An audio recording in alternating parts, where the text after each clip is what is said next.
જય હિન્દ જય ભારત.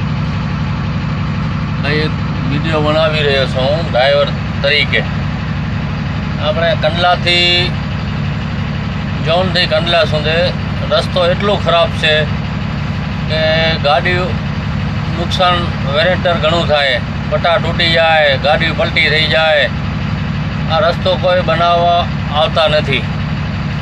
કંડલા પોર્ટના ચેરમેન સુધી આ વિડીયો પહોંચવું જોઈએ કે કંડલા પોર્ટના ચેરમેન છે એ અહીંયા ગાંધીધામના અંદર જ બેઠા છે, બરાબર, ઓફિસ અંદર જ. એમને શું ખબર? તો મારી એક વિનંતી છે કે મહેરબાની કરીને આ ન્યૂઝવાળા જેટલા છે એટલા ગાડીઓ ઉપર લગાડીને ફરે છે, તો મારી વિનંતી છે કે કાંઈક પબ્લિક માટે પણ અહીંયા આવો. પબ્લિકને શું તકલીફ છે શું નથી એ થોડા કંઈ આ મીડિયામાં આપો તો કંડલા પોર્ટ ચેરમેનની આંખ ખુલે કે શું વિચાર. કંડલા પોર્ટ બંધ કરાવવાનો વિચાર જ છે ને? અદાણીવાળાને દઈ દો બધું. અદાણીનો એકદમ રસ્તો ક્લિયર પડ્યો હોય, 4 લાઇન બનેલી પડી છે ને આ કંડલામાં 4 લાઇન એમાં એક રસ્તો દરિયામાં છવાઈ ગયો છે. તો મહેરબાની કરીને આ રસ્તા બનાવો. ન્યૂઝપેપરવાળાને પણ મારી વિનંતી છે કે તમે પણ અહીંયા આવો, નિરીક્ષણ કરો તમે શું તકલીફ છે શું નથી.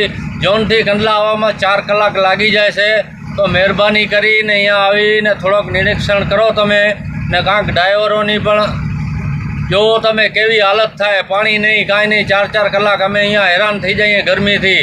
કેટલા માણસો બિચારા આવા બીમાર શીમાર હોય, એસ્કિડન્ટ થઈ જાય. આમ ખારી રોડ ગાંધીધામ ફરીને જાય, ખારી રોડ થઈને જાય.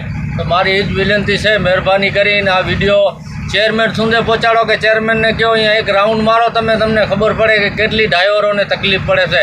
એક ડ્રાઈવર તરીકે હું વિડીયો વાયરલ કરીશ ને મહેરબાની કરીને આમાં સાથ સહકાર આપજો ને આગળ વિડીયો પહોંચાડજો ને આ છેટ ચેરમેન લગી જવું જોઈએ. ચેરમેન કને પહોંચવું પડે. જય હિન્દ જય ભારત.